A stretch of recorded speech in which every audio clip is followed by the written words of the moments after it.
तो ये हमारा 2 पोर्ट नेटवर्क था। हमने 2 तरीके डिस्कस किए थे। क्या क्या थे वो तरीके? या तो आप KCL KVL लगाओ, इक्वेशंस लिखो और इक्वेशन लिख करके उसको रीअरेंज कर लो और वहां से पैरामीटर्स अपने फाइंड आउट कर लो। ठीक है। दूसरा हमने क्या किया था, मान लीजिए आपको एक बार आउटपुट ओपन करना है, एक बार शॉर्ट करना है, तो क्या करो, शॉर्ट कर दो, ओपन कर दो, जो भी करना है करो, और उसके बाद KCL KVL लगा करके सॉल्व कर लो। वो मेथड जो है आपका बेहतर रहेगा अगर आप सिर्फ एक या 2 पैरामीटर्स निकालने के लिए कर रहे हो, या फिर कभी कोई कुछ रेयर केसेस में और वो आपको मदद करता है। ठीक है। नेक्स्ट थर्ड मेथड क्या है कि मान लीजिए आपको इक्वेशन दे रखी है, तो जो सेकंड मेथड है ना, उसी को इक्वेशन की फॉर्म में हमें यूज करना है। ठीक है। जैसे सपोज करो ये जो इक्वेशन दी हुई है ये y पैरामीटर हमें बता रही है, लेकिन आपको मान लो इससे z पैरामीटर्स बता रही है, ये हमें y पैरामीटर्स अगर आपको मान लीजिए निकालने हैं, तो आप देखो y पैरामीटर्स में हम करते क्या है, i1 i2 को लिखते हैं v1 v2 की टर्म्स में। ठीक है। और यहाँ पर जो हमारे जो पैरामीटर्स होते हैं वो y12 y11 y21 और y22 हो जाएंगे पैरामीटर्स। ठीक है। तो इसमें हम क्या करते हैं, एक बार v2 को 0 कर देते हैं, तो आप क्या करो, सिंपली इस इक्वेशन में ही 0 कर दो इसको। ठीक है। अगर आप मान लो चाहो तो आप इसको ऐसे भी सॉल्व कर सकते हो कि आप इसे इक्वेशन में ही 0 कर दो। अब आपके पास क्या है, आपका जो पैरामीटर्स निकलेंगे y11 वो i अपॉन v1 है और ये i2 अपॉन में v2 है। तो इस इक्वेशन में अगर हम बात करें तो हम क्या कर सकते हैं, यहाँ पर i1 i2 का रिलेशन निकाल लो पहला। इससे आपको क्या निकल के आ जाएगा, 3i1 is equals to -5i2, ये आ जाएगा आपके पास। यहाँ से i1 की वैल्यू इसमें पुट करो तो v1 और i2 बचेंगे, और अगर आप यहाँ से i2 की वैल्यू पुट करोगे तो i1 और v1 बचेंगे, और उनके रेशियो निकाल करके आप यहाँ पे क्या कर सकते हो, दोनों पैरामीटर्स निकाल सकते हो। तो ये एक्चुअल में सेम ही है जैसे सेकंड मेथड था, बस फर्स्ट से हमने इक्वेशन लिख करके सेकंड को ऐसे सॉल्व कर लिया। ठीक है। ऐसे भी कर सकते हैं, मतलब कहने का ये है कि सेम ही चीज है, बस थोड़ा सा घुमा फिरा करके हम कुछ भी अप्रोच यूज कर सकते हैं जो हमें सुटेबल लगे वहां पर उस कंडीशन में। ठीक है। तो ऐसे भी हम इसको सॉल्व कर सकते हैं। नेक्स्ट अब हम कुछ और नेटवर्क देखेंगे और उनके कैसे हमें फाइंड आउट करने हैं नेटवर्क पैरामीटर्स, वो हम देखते हैं। ठीक है। तो एक स्टैंडर्ड पैरामीटर जो हमने लास्ट टाइम लिया था उसी को हम डिस्कस करते हैं, बस हम यहाँ पे क्या कर रहे हैं, थोड़ा सा चेंजेस करते रहे हैं। कोई भी टी नेटवर्क हो जिसकी इम्पिडेंस ये Z1 है, ये इम्पिडेंस Z3 है, और बीच वाली इम्पिडेंस क्या है, Z2 है। पहले हमने रजिस्टर लिया था ना, रजिस्टर की कोई ऐसी कंपल्शन नहीं है, यहाँ पे कोई भी इम्पिडेंस हो सकती है, Z1 Z2 Z3। ठीक है। तो यहाँ पे क्या होगा, आप V1 अप्लाई करोगे, I1 करंट यहाँ से जाएगा, I2 यहाँ से जाएगा, V2 यहाँ पे आपने अप्लाई किया है। ठीक। तो ये सपोज कीजिए प्लस माइनस, ये आपका प्लस माइनस, तो यहाँ पे कितना करंट जाएगा, यहाँ से I1 आ रहा है, यहाँ से I2 आ रहा है, तो यहाँ पे I1 प्लस I2 आ रहा है।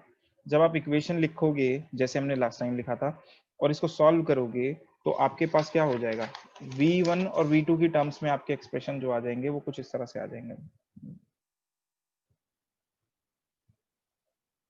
V1 इज इक्वल्स टू आपका आ जाएगा Z1 प्लस Z2 I1 हमेशा, Z2 I2, ऐसे V2 जब आप लिखोगे तो ये आ जाएगा Z2 I1 plus Z2 plus Z3 I2। तो यहाँ से जब आप पैरामीटर निकालोगे ना, Z पैरामीटर्स निकालोगे, तो आपके जो Z पैरामीटर्स निकल के आएंगे टी नेटवर्क में हमेशा हमेशा, अगर इम्पिडेंसेस आपको गिवन है, that will be given by Z1 plus Z2, this is Z2 Z2 Z2 plus Z3। Yes, बोलिए, ये आ जाएंगे आपके पैरामीटर्स। तो कोई भी टी नेटवर्क है, जैसे मान लीजिए आपको 2 टी नेटवर्क आपको सीरीज में कनेक्ट कर दिया या पैरेलल में कनेक्ट कर दिया, कैस्केड कनेक्शन कर दिया, तो आप ये डायरेक्ट भी यूज कर सकते हो। ठीक है। जेड पैरामीटर्स ये स्टैंडर्ड है हमारा, डायरेक्टली हम इसको याद रख सकते हैं। इसमें आप देख सकते हो कि आपका Z12 और 21 जो है वो सेम है। ठीक है।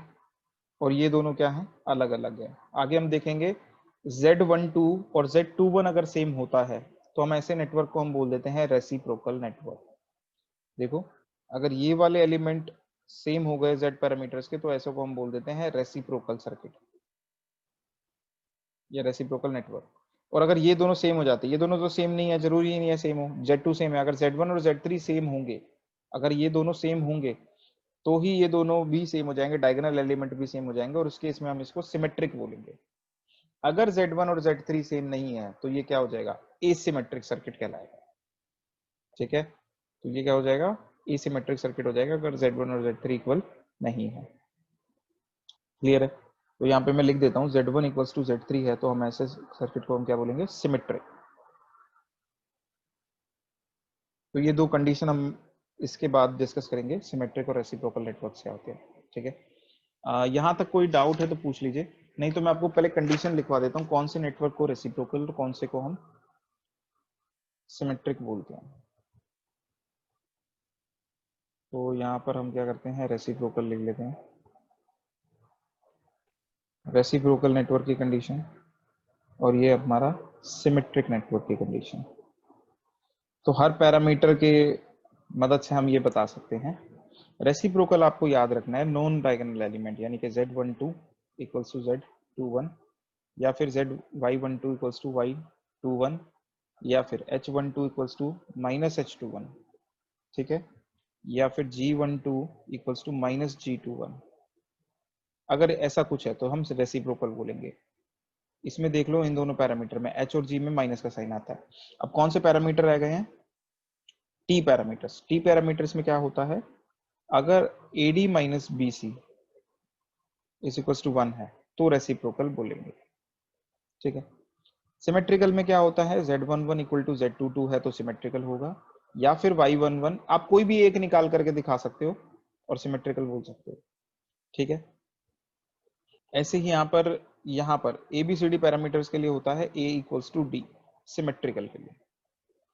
और देखो इस ये कैसे हम कैलकुलेट करते हैं, ये कहाँ से आया, इसका मतलब ये होता है जैसे ये मैट्रिक्स है ना आपकी ABCD, ये डिटर्मिनेंट, ये अगर आप फाइंड आउट कर लो, ये अगर 1 हो जाए तो यहाँ पे देखो फाइंड आउट करोगे तो यही होगा ना, डेल्टा 1 का मतलब क्या है, यही है ना। ठीक है, तो यहाँ पर ये वाली जो कंडीशन होती है वो H और G पैरामीटर्स के लिए होती है, सेम कंडीशन H और G पैरामीटर्स के लिए होती है। H11, H12, H21, H22, अगर ये डिटर्मिनेंट आपका 1 आ जाएगा तो सिमेट्रिक हो जाएगा। और ऐसे ही सेम कंडीशन यहाँ पे G के लिए होती है, G12, G21, G सॉरी 1 है, 21, 12 और ये 22, अगर ये 1 के बराबर आ जाए तो भी हम इसको क्या बोल देंगे, सिमेट्रिकल या सिमेट्रिक मैट्रिक्स बोल देंगे हम, या सिमेट्रिक नेटवर्क बोल देंगे। ठीक है, तो कभी भी आपसे पूछा जाता है सिमेट्रिक है कि नहीं है, रेसिप्रोकल है कि नहीं है, तो आपको जो भी इक्वेशन बनानी है बनाओ और इनमें से कोई भी कंडीशन शो कर दो, या फिर आपने कोई पर्टिकुलर पैरामीटर्स निकालने ही है तो फिर उनकी मदद से बताओ। स्पेशली तो पैरामीटर निकालना तो जरूरी नहीं है उसके लिए, अगर कोई पर्टिकुलर पैरामीटर्स आपके पास हैं तो उन्हीं को यूज करना आना चाहिए। तो ये सभी कंडीशंस जो हैं वो आपको याद होनी चाहिए, ये याद करना पड़ेगा, इसके अलावा कोई ऑप्शन नहीं है। मतलब इसमें ऐसा कुछ नहीं है कि इसका कोई वे आउट है कि आप कुछ और तरीके से करके इसको बच जाओगे, ऐसा नहीं होगा। ठीक है, वापस से पिछले नेटवर्क में अगर हम देखें तो अगर ये दोनों सेम हो जाते तो Z11 Z22 के बराबर हो जाता तो हम सिमेट्रिक बोल देते सॉरी, तो यही हम बोल रहे थे। और अगर ये दोनों बराबर हो जाते Z12 21 के बराबर होता तो रेसिप्रोकल हो जाता, जैसा कि हमने यहाँ पे कंडीशन में भी लिख दिया। कोई डाउट? टू पोर्ट नेटवर्क में मेनली आपको याद रखने का ज्यादा है और सर्किट सॉल्विंग थोड़ा सा आना चाहिए, KCL KVL लगाना, ये सब चीजें थोड़ा आनी चाहिए। बाकी वैसे टू पोर्ट में कुछ नहीं है, मेनली तो आपको याद रखने का है कि बहुत सारी चीजें आपको याद रखनी पड़ेगी। सपोज करो आपको पाई नेटवर्क दिया है और पाई नेटवर्क में आपको एडमिटेंसेस दिए हुए हैं। ठीक है, तो फिर से ये V1 ये I1 हो जाएगा, ये I2 हो जाएगा और ये आपका V2 हो जाएगा। अब ये ना आपको एडमिटेंसेस दे रखे हैं, जो सेम सेम वाली होती है ना उनको हम Y1 Y3 लिख दिया, मतलब जो एक जैसी ब्रांच है इसको हमने Y2 लिख दिया, जैसे हमने यहाँ पे किया था। ये इनकी लोकेशन सेम है तो Z1 Z3 लिख दिया, बची हुई को हमने Z2 लिख दिया। इसके लिए इक्वेशन आप लिखोगे तो इसके लिए एडमिटेंस को यूज करके इक्वेशन लिखोगे ना तो ज्यादा आसान रहता है, इसलिए यहाँ पर एडमिटेंस लिख रहे हैं। अदरवाइज इम्पिडेंस लेके भी हो जाएगा, लेकिन इम्पिडेंस लेकर के थोड़ा सा इक्वेशन लिखने में थोड़ी सी दिक्कत होगी। दिक्कत मतलब 2-3 लूप लेनी पड़ेंगी, फिर सॉल्व करना पड़ेगा, वो सब काम रह जाएगा। यहाँ पे आप डायरेक्टली लगा सकते हो। ये देखो, ये जो I1 करंट है आपका, ये 2 पार्ट में डिवाइड हुआ। अगर ये वोल्टेज V1 है और ये वोल्टेज आपकी V2 है, तो जो इस पॉइंट का पोटेंशियल वो इसका पॉइंट का पोटेंशियल है, तो ये भी V2 हो जाएगा और ये V1 हो जाएगा। ठीक है, तो अब सिंपल सा फंडा क्या है कि I1 जो आपका करंट है वो किस किस करंट के बराबर होगा। इसके अंदर जो करंट जा रहा है, इसके अंदर कौन सा करंट जा रहा है, V1 वोल्टेज है इसके अक्रॉस और एडमिटेंस इसकी Y1 है। तो V1 Y1 क्या हो जाएगा यहाँ पे, देखो V वोल्टेज अपॉन में इम्पिडेंस क्या होता है, करंट होता है, या फिर वोल्टेज इंटू में एडमिटेंस क्या होता है, करंट होता है। तो यहाँ पे एडमिटेंस क्योंकि गिवन है इसलिए मल्टीप्लाई करें, इम्पिडेंस गिवन होता तो यहाँ पे Z1 से डिवाइड कर देते। कोई डाउट है इसमें तो बताओ। No sir. चलो, प्लस इसका कुछ पार्ट इधर भी तो जाएगा। अगर ये पार्ट इधर जा रहा है, करंट अगर ऐसे फ्लो कर रहा है, तो ये वाला पोटेंशियल इससे ज्यादा होना चाहिए V1 से V2 से। तो V1 माइनस V2 हमने लिख दिया, किसके बराबर होगा, into Y2, that will be equals to this current. तो ये इक्वेशन इजीली बन गई। अगर यहाँ पे आप Z1 Z2 Z3 लोगे तो फिर आपको एक यहाँ KVL लगाना पड़ेगा, यहाँ KVL लगाना पड़ेगा, यहाँ KVL लगाना पड़ेगा, तब सॉल्व होगा। 3 इक्वेशन होंगी, मैनिपुलेशन होगा, तब सॉल्व होगा। ठीक है, ऐसे ही यहाँ पर क्या कर सकते हो, I2 लिख दोगे आप। I2 करंट कौन सा करंट है, ये 2 पार्ट में डिवाइड हो रहा है। ये किसके बराबर हो जाएगा, वोल्टेज डिवाइडेड बाय इम्पिडेंस या फिर इनटू एडमिटेंस, प्लस अब ये जो करंट है ये लेफ्ट साइड में जा रहा है, तो V2 हम यहाँ पे एज्यूम कर लेंगे greater and this times Y2। और जब आप इसको रीअरेंज करके लिखोगे तो I1 I2 आपका V1 V2 के टर्म्स में आ ही जाएगा। तो ये भी आपका एक स्टैंडर्ड मैट्रिक्स बना देगा पाई नेटवर्क का। मतलब होता क्या है जनरली पाई नेटवर्क, देखो अगर तुम्हें सिर्फ पाई नेटवर्क या टी नेटवर्क दिया हुआ तो डायरेक्ट आंसर मत निकालना, तब इक्वेशन लिख लेना ये वाली। लेकिन अगर आपको 2 नेटवर्क दे रखे हैं जो कि सीरीज में है या पैरेलल में है, तो आप उनको यूज कर सकते हो। ठीक, तो यहाँ पर आप देख सकते हो, इसको कैसे लिखोगे बताओ, क्या आ जाएगा ये, देखो V1 के साथ क्या क्या आएगा, Y1 प्लस Y2 आ जाएगा ना। तो यहाँ पे Y1 प्लस Y2 हो जाएगा, यहाँ पे माइनस Y2 हो जाएगा, यहाँ पे भी माइनस Y2 हो जाएगा। ठीक है, और यहाँ पे हो जाएगा Y2 प्लस Y2। तो अगेन आप देख सकते हो कि ये दोनों जो है सेम होने की वजह से रेसिप्रोकल नेटवर्क हो जाएगा। ये दोनों केवल तब सेम होंगे जब Y1 इक्वल्स टू Y3 होगा। अगर ऐसा होता है तो ये सिमेट्रिक मैट्रिक्स भी हो जाएगा, अदरवाइज ये एसिमेट्रिकल सर्किट हो जाएगा, एसिमेट्रिक सर्किट हो जाएगा। बोलो इसमें कोई डाउट है तो। डाउट आता ही नहीं है आप लोगों को, पता नहीं, बहुत ही इंटेलिजेंट हो सभी लोग। चलिए एक और नेटवर्क हम यहाँ पे देखते हैं, लैटिस नेटवर्क। ठीक है, लैटिस नेटवर्क किसको हम बोलते हैं यहाँ पर, इसमें क्या होता है, 2 तो सीरीज ब्रांचेस होती हैं, सब इम्पिडेंसेस है, बस एक पाई नेटवर्क में हम एडमिटेंसेस लेते हैं क्योंकि उससे सॉल्व करना आसान पड़ता है। इसको हमने Z1 बोला और ये भी Z1 बोला। अब हमने क्या किया, यहाँ पर 2 डायगोनल ब्रांच भी ले ली, ये Z2 हो जाएगा, और एक और ब्रांच ली यहाँ से, ये भी Z2 हो जाएगा। समझ में आ रहा है ये नेटवर्क, ये ना कनेक्टेड नहीं है, डायगोनल ब्रांच एक दूसरे से कनेक्टेड नहीं है।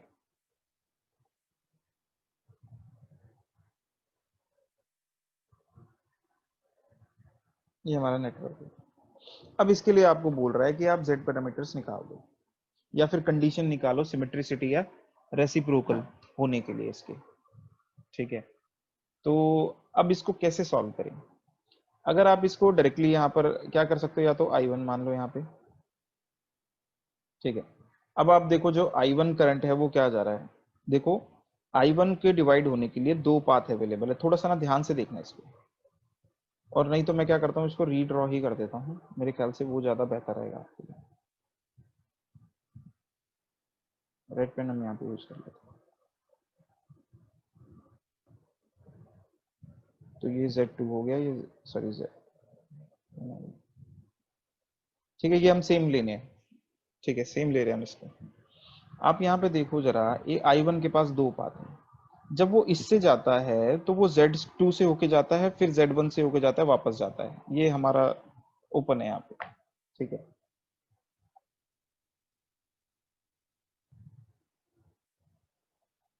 यहाँ पर हमने क्या करा, V1 लगा दिया, V1 यहाँ पे प्लस और यहाँ पे माइनस हो जाएगा, यहाँ पे V2 क्या हो जाएगा आपका प्लस और ये माइनस हो जाएगा, ठीक है। तो I1 जो है वो करंट दो पार्ट में डिवाइड होगा, एक तो पहले स्ट्रेट आर्म में से जाकर के डायगोनल आर्म में जाएगा और वापस हो जाएगा। ऐसे ही I1 क्या होगा, इस डायगोनल आर्म में जाएगा, स्ट्रेट आर्म में जाएगा और वापस हो जाएगा, अगर ये ओपन है तो, ठीक है। अगर ये ओपन नहीं है तो क्या होगा, तो I2 भी एंटर करेगा यहाँ पे, I2 का कुछ पार्ट यहाँ से होकर के वापस जाएगा, और फिर ये थोड़ा सा मुश्किल हो जाएगा करना सॉल्व। तो अब यहाँ पर मान लीजिए आपको Z पैरामीटर निकालने हैं, तो यहाँ पर ज्यादा बेहतर ये रहेगा कि आप इसको क्या मान लो, ओपन मान लो। आपने पहला केस क्या करा, सर्किट को दो बार में सॉल्व करो, एक बार में सॉल्व मत करो, ठीक है। इसको ओपन मान लो। ओपन मानने का मतलब क्या हो जाएगा, I2 जीरो हो जाएगा। ओपन का मतलब करंट जीरो होगा ना, हमने क्या किया, इसको ओपन मान लिया। अब आपकी इक्वेशन आसान हो जाएंगी। देखो ये जो करंट है ये Z2 से जा रहा है, फिर Z1 से जा रहा है सीरीज में, और यहाँ पे Z1 और Z2 से जा रहा है सीरीज में, तो ये दोनों सेम ही, तो दोनों पाथ का रेजिस्टेंस जो है, इंपेडेंस जो है वो सेम ही है, ठीक है। तो हम यहाँ पे इक्वेशन ना डायरेक्टली लिख सकते हैं। इक्वेशन क्या होती है, वी आई के रिलेशन ही होंगे यहाँ पे, तो ठीक है।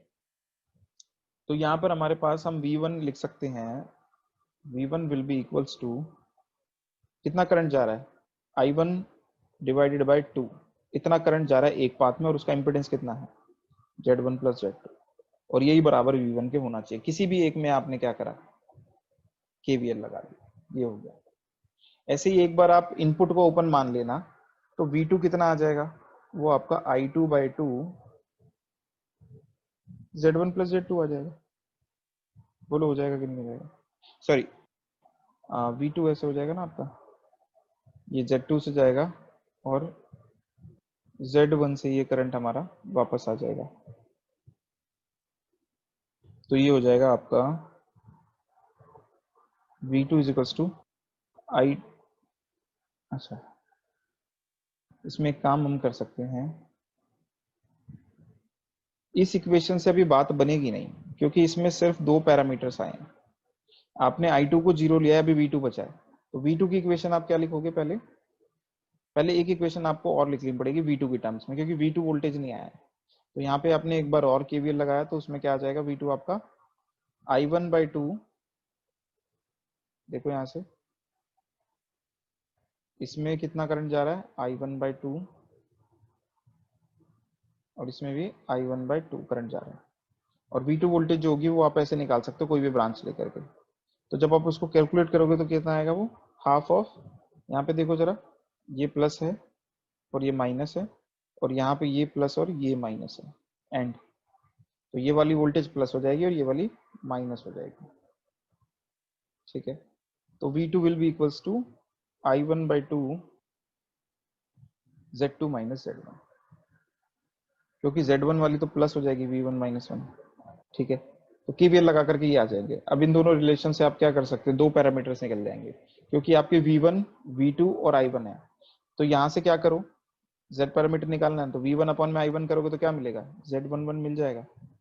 ये किसके बराबर आ जाएगा आपका, Z1 प्लस Z2 बाई 2। यहाँ पे देखो जरा, V2 अपॉन में I1 कर लो, ये किसके बराबर हो जाएगा, Z21 के बराबर हो जाएगा, और ये आप Z2 माइनस Z1, ये Z1 है, I1 नहीं है, डिवाइडेड बाई 2, ये आ जाएगा। अब दूसरे पार्ट में क्या करोगे आप, I1 को जीरो रखोगे। जैसे ही आपने I1 को जीरो रखा, ठीक है, तो आपको तीन पैरामीटर रिलेट करने पड़ेंगे, फिर से दो इक्वेशन बन जाएंगी, और उनको आप सॉल्व कर लेना, और उससे आपको रिमेनिंग दो पैरामीटर्स जो है मिल जाएंगे। अगर कोई डाउट है तो बताइए। इस लेटेस्ट नेटवर्क को सॉल्व करने में कोई डाउट है तो बताइए। करूं क्या दूसरा सॉल्व, रिमेनिंग पार्ट सॉल्व करना है क्या बच्चों?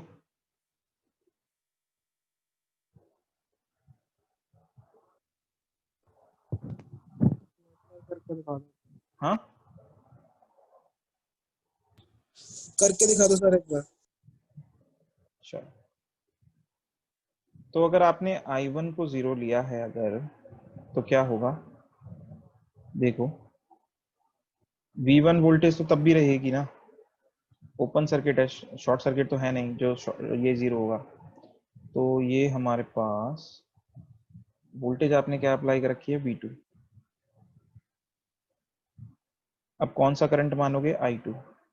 I2 जा रहा है Z1 के अंदर और होता हुआ किससे वापस आ रहा है, Z2 से होता हुआ आ रहा है।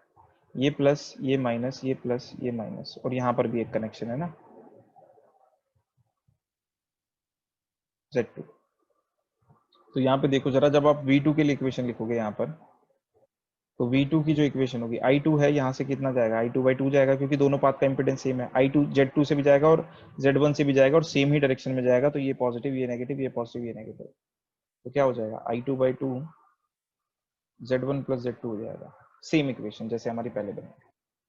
नेक्स्ट अगर आप V1 के लिए लिखना चाहोगे इस केस में, तो वो KVL कैसे लगेगा, वो ऐसे लगेगा। तो यहाँ पे आप देख ही रहे हो पोलैरिटी, यहाँ पे प्लस और यहाँ पे माइनस है। I2/2 करंट जब इसमें फ्लो करेगा, और इसमें क्या हो जाएगा पोलैरिटी, देखो ये I2 जो है वो इसमें ऐसे फ्लो कर रहा है ना, I2/2, और इसमें ऐसे, और इसमें कैसे कर रहा है, इसमें इस तरफ जा रहा है, तो ये प्लस माइनस, ठीक है। तो यहाँ पे क्या हो जाएगा इक्वेशन, V1 = क्या हो जाएगा, I2/2, करंट तो सेम ही है, यहाँ पे क्या हो जाएगा, Z2 - Z1 हो जाएगा फिर से। देखो यहाँ पे ये I2/2 Z2 हो जाएगा ना पॉजिटिव का, अगर राइट साइड में लेके जाएंगे तो। और जब इधर से आओगे, देखो यहाँ पे तो प्लस से माइनस की तरफ जा रहे थे, और यहाँ पे माइनस से प्लस की तरफ जा रहे थे, साइन पलट जाएगा, तो यहाँ पे नेगेटिव साइन आ जाएगा, तो ये आ जाएगा। तो V1/I2 कितना हो जाएगा, यहाँ पे Z12 हो जाएगा, that will be given by Z2 - Z1/2। और यहाँ पे V2/I2 हो जाएगा Z1 + Z2/2 हो जाएगा। अगर ये इम्पिडेंसेस जो हमने क्रॉस आर्म्स हैं और पैरेलल आर्म्स हैं इनकी इक्वल नहीं ली होती, तो फिर इसमें और मेहनत लगती इसको सॉल्व करने में। फिर आप करंट I2/2 और I1/2 नहीं ले सकते ना फिर आप, तो फिर आपको और मेहनत यहाँ पे करनी पड़ती, करंट डिवीजन रूल लगाना पड़ता है, या फिर डिफरेंट डिफरेंट करंट मानने पड़ते और इक्वेशन लिखनी पड़ती, और उसके बाद एक पैरामीटर उसमें से रिमूव करना पड़ता, ठीक है।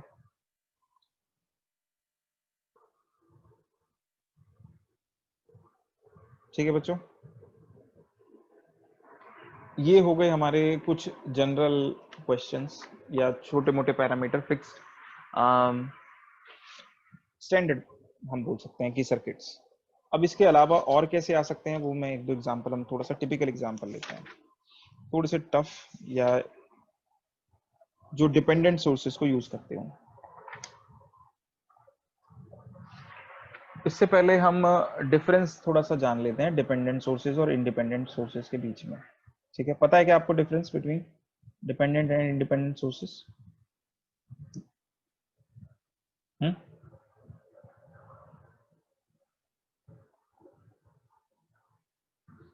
इंडिपेंडेंट सोर्सेस हमारे पास ना दो तरह के होते हैं, एक होता है डिपेंडेंट और एक इंडिपेंडेंट। इंडिपेंडेंट सोर्सेज जैसे कि आप बाजार से बैटरी खरीद के लाए, सेल खरीद के लाए, और ये जो होगा ये इंडिपेंडेंट सोर्स है, ये कितनी वोल्टेज आपको प्रोवाइड कर रहा है, that is independent of all the other things. Circuit में आप इसको किसके अक्रॉस कनेक्ट कर रहे हैं डजंट मैटर, ये आपको 5 वोल्ट ही देगा, ठीक है। ऐसे ही करंट सोर्स है, इसको हम ऐसे भी शो कर देते हैं, ठीक है, डिपेंडेंट इंडिपेंडेंट सोर्स में। ऐसे करंट सोर्स है, करंट सोर्स क्या करता है, फिक्स करंट आपको प्रोवाइड करता है, जैसे मान लीजिए 2 एम्पियर, तो ये 2 एम्पियर ही आपको फिक्स प्रोवाइड करेगा। आप यहाँ पे कुछ भी कनेक्ट कर लो, कुछ भी कनेक्ट कर लो, ये आपको 2 एम्पियर ही प्रोवाइड करेगा, ठीक है।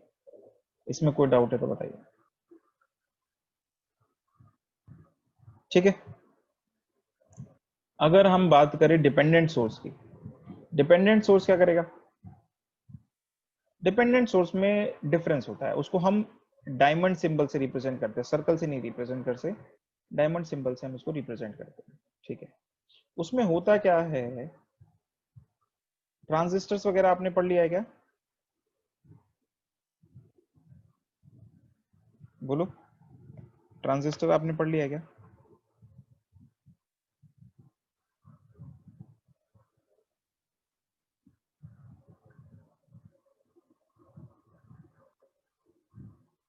अरे ईडीसी है तुम लोगों के सिलेबस में? हम्म। पढ़ चुके।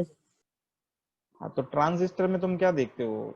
ट्रांजिस्टर जो हम हमारा जो बीजेटी होता है उसमें आप देखते हो ना कि कैसे आप इन जंक्शन को बायस कर रहे हो, क्या वोल्टेजेस इनके अक्रॉस आप लगा रहे हो, यहाँ पे क्या वोल्टेज लगा रहे हो, यहाँ पे क्या वोल्टेज लगा रहे हो, उस पर डिपेंड करता है ना एमीटर करंट कितना होगा, सेचुरेशन होगा, एम्पलीफिकेशन रेंज में काम, जोन में काम कर रहा होगा या कुछ ऐसा होगा ना वहाँ पे। तो वहां पर आपने इन दोनों जंक्शन पे क्या वोल्टेज अप्लाई कर रखी है, क्या बायसिंग कर रखी है, उस पर डिपेंड कर रहा है आपका आउटपुट करंट, एमीटर करंट या कलेक्टर करंट पे डिपेंड करे, उस पर डिपेंड करे। तो वो एक डिपेंडेंट सोर्स की तरह काम करता है। ये होते हैं हमारे डिपेंडेंट सोर्सेस। मतलब कहीं और पे, जैसे यहाँ पर क्या करंट है उस पर डिपेंड करेगा कि इसकी वोल्टेज कितनी है। मान लो जितना यहाँ पे करंट हुआ होगा उसका 2 टाइम्स ये वोल्टेज देगा। अगर इस तरह का कोई सोर्स है, जैसे यहाँ पे बीजेटी भी हो गया ना, कि यहाँ पे जितनी वोल्टेज है उसके हिसाब से आपको करंट मिलेगा, ठीक है। तो अगर ऐसा सिनेरियो डेवलप हो जाता है, ये देगा आपको वोल्टेज, इसमें कोई डाउट नहीं है, लेकिन ये डिपेंड करेगा कि यहाँ पे कितनी करंट है। तो उस केस में हम इस सोर्स को क्या बोलेंगे? डिपेंडेंट सोर्स करे बोलेंगे। ये सर्किट की कंडीशन पे डिपेंड करता है, एक्सटर्नल कंडीशन पे डिपेंड करता है कि ये कितनी वोल्टेज आपको देगा। ऐसे ही करंट सोर्स भी हो सकता था, तो उसमें हम एरो ड्रॉ कर देंगे। अब इस तरह के हमारे पास 4 सोर्सेज होते हैं, वोल्टेज डिपेंडेंट या voltage controlled voltage source, current controlled voltage source, या फिर, ठीक है, यहाँ पे 2 करंट सोर्स हो सकते हैं, 2 तरह के, करंट कंट्रोल्ड करंट सोर्स या फिर वोल्टेज कंट्रोल्ड करंट सोर्स। ये 4 तरह के हमारे पास डिवाइस होते हैं। जैसे ये क्या हो गया, ये आपको वोल्टेज दे रहा है ना, तो वोल्टेज सोर्स हो गया, लेकिन ये करंट पे डिपेंड कर रहा है, तो ये आपका क्या हो जाएगा, करंट कंट्रोल्ड वोल्टेज सोर्स हो जाएगा, ठीक है।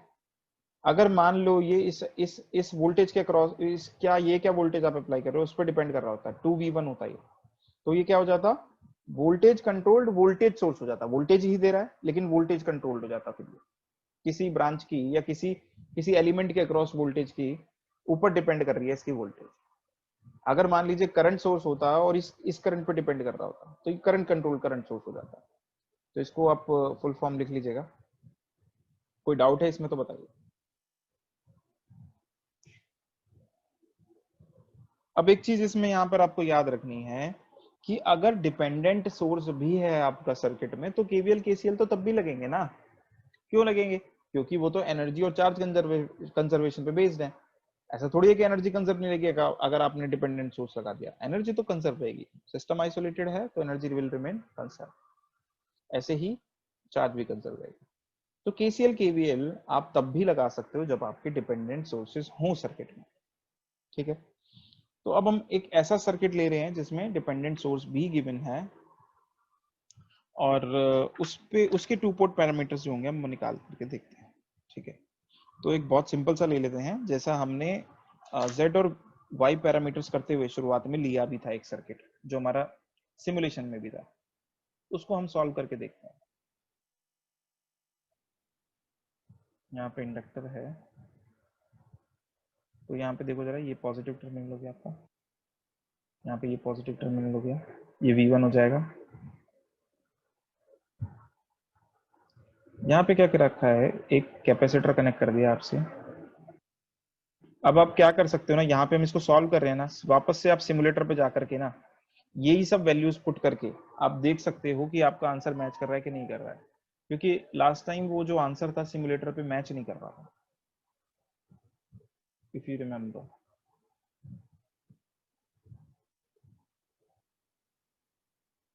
ठीक है, ये I2 करंट हो जाएगा हमारा, ये I1 करंट हो जाएगा। सर्किट हमें ये दे रखा था V1 I1 V2 I2, हमने खुद से लिखा है ये, ठीक है। आपको क्या करना है, इसके Z पैरामीटर्स आपको निकालने हैं। कैसे निकालेंगे? बहुत ही सिंपल है, केवीएल लगाएंगे। केवीएल लगाने के लिए क्या पता होना चाहिए कि आप लोअर से हायर पोटेंशियल की तरफ जा रहे हैं या हायर से लोअर पोटेंशियल की तरफ जा रहे हैं।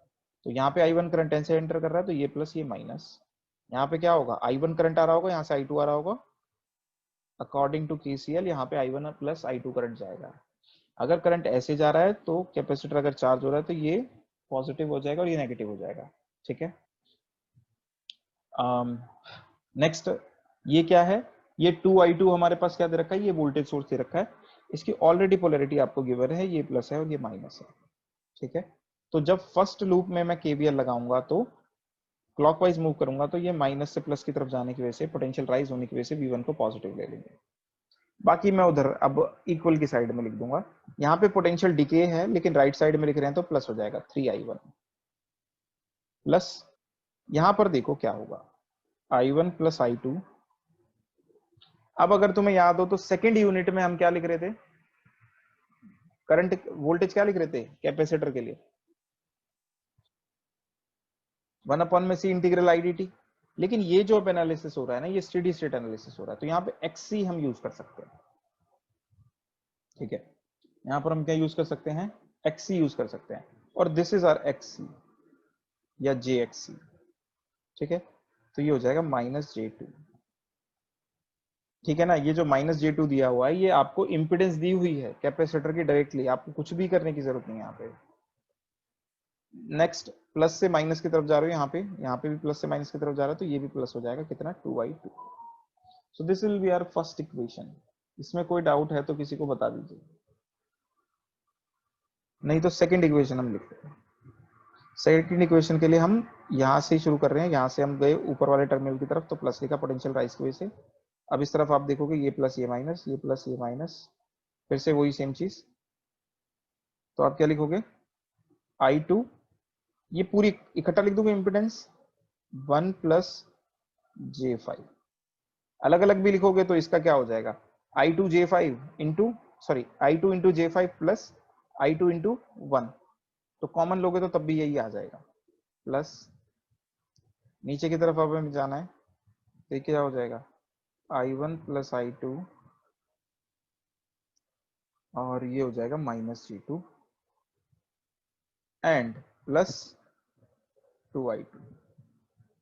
देखो इसकी वोल्टेज तो फिक्स है ना, यहाँ पे 2I2 लिखा है उसको मत देखो, ये वोल्टेज सोर्स है, वोल्टेज सोर्स की वोल्टेज तो फिक्स है ना, जितनी भी दी है उतनी लिख दो डायरेक्टली, ये लिख दिया आपने। अब इसमें कोई दिक्कत है तो बताओ, ये इक्वेशन लिखने में कोई दिक्कत है तो बताओ। अगर तुम ये इक्वेशन लिख सकते हो तो क्वेश्चन सॉल्व हो गया, अगर ये इक्वेशन तुम नहीं लिख सकते हो तो क्वेश्चन सॉल्व नहीं होगा। इसको सॉल्व करो,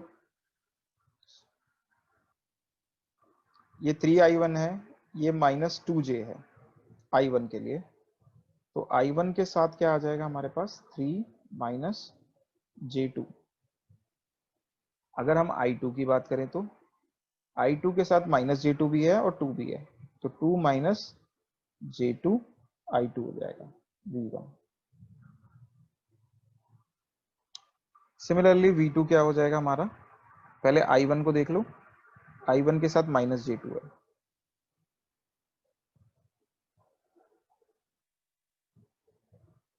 नेक्स्ट I2 के साथ क्या है हमारे पास 1 प्लस J5 -2J प्लस 2, तो 1 प्लस 2 तो 3 हो जाएगा, और 5J में से जब -2J जाएगा तो कितना हो जाएगा प्लस J3, ये हो जाएगा। तो पैरामीटर्स क्या हो जाएंगे, ये हमारा Z11 हो जाएगा, ये Z12 हो जाएगा, ये Z21 हो जाएगा, और ये क्या हो जाएगा Z22 हो जाएगा। हाँ, इसमें कोई डाउट है तो बताइए। करेक्ट है, ये मैच कर रहे हैं, तो ये हमारे पैरामीटर्स यहाँ पे आने चाहिए। तो वापस सिमुलेटर में जा करके आप इसको सॉल्व करके ये वैल्यूज पुट करके इम्पिडेंसेस की सॉल्व करके देख सकते हो कि आपका आंसर मैच कर रहा है कि नहीं कर रहा है। अदरवाइज सिमुलेटर आपको